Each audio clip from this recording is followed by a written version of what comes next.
ഇപ്പോഴത്തെ ഒരു ജനറേഷൻ മുമ്പുള്ള ജനറേഷൻസിനെ അത്രയും റെസ്പെക്റ്റ് ചെയ്യുന്നില്ല, അവർക്കൊരു വാല്യൂ കൊടുക്കുന്നില്ല.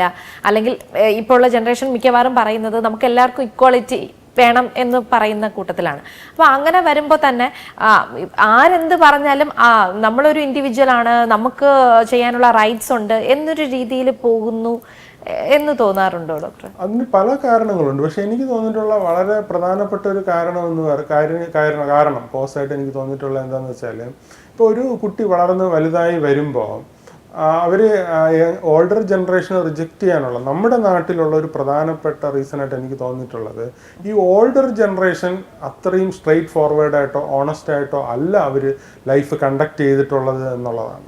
അപ്പോൾ അവരൊരു മാതൃകാപരമായിട്ടല്ല ജീവിച്ചിരിക്കുന്നത്. എന്നിട്ട് ഈ മക്കളുടെ അടുത്ത് നിങ്ങൾ നല്ല രീതിയിൽ വളരണം, സത്യസന്ധമായിട്ട് ജീവിക്കണം, വളഞ്ഞ വഴികൾ നോക്കാൻ പാടില്ല എന്ന് പറഞ്ഞാൽ അവർ ഒബ്വിയസ്ലി അത് റിജക്റ്റ് ചെയ്യും. കാരണം അവർ പറയുന്നതും പ്രവർത്തിക്കുന്നതുമായിട്ട് ഓൾഡർ ജനറേഷന് വലിയ ബന്ധം ഇല്ലാത്തതായിട്ടാണ് കാണുന്നത്. നമ്മുടെ നാട്ടിലുള്ളൊരു പ്രധാനപ്പെട്ട പ്രോബ്ലം അതാണ്.